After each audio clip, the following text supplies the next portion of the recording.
I just snorted a romper when the cops started smashing in my front door. A romper is the name I had for a very large line of cocaine, about the size and length of a large straw, large enough to completely numb you out, for a few minutes at least. It was Friday the 4th of June 2021, and I was watching Guy Ritchie's Wrath of Man standing in my living room. I'd been on a booze and coke-fueled bender there for 3 days. 3 or 4. It was common for me to enjoy almost week-long coke benders on my own back then.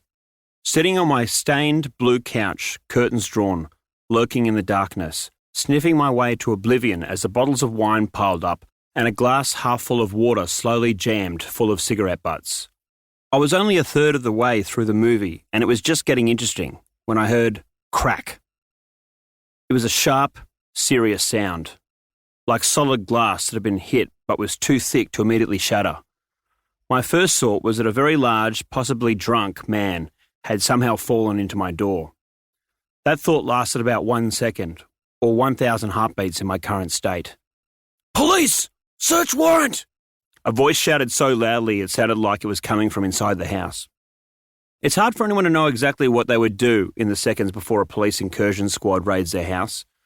In my head, if this day ever came, I was going to have much more time. I would have hidden my drugs up the fireplace flue, where they never would have been found, and I would have snapped both my mobile phones in half. Sadly, after 3 or 4 days of numbing my brain on cocaine, my faculties were not at their sharpest. As blunt as a bowling ball. "Get rid of everything," my brain yelled. I grabbed what I could in a single motion and bolted up the stairs of my Surry Hills townhouse as the booming noise of the police battering ram continued through my locked glass door and then the wooden door behind it. I was flushing in the upstairs bathroom. Whatever I had in my hands, it didn't matter.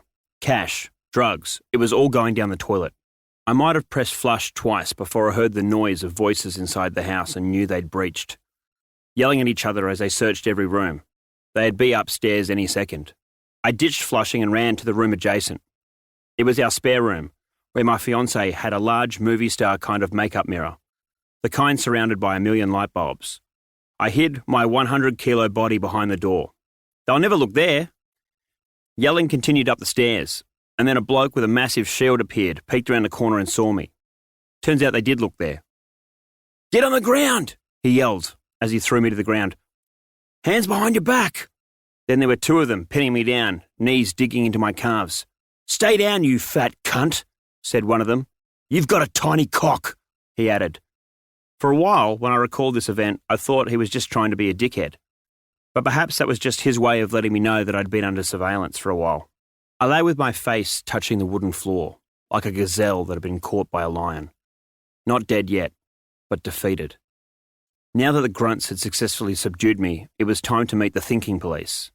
From behind the various officers in full tactical gear emerged a detective in a suit.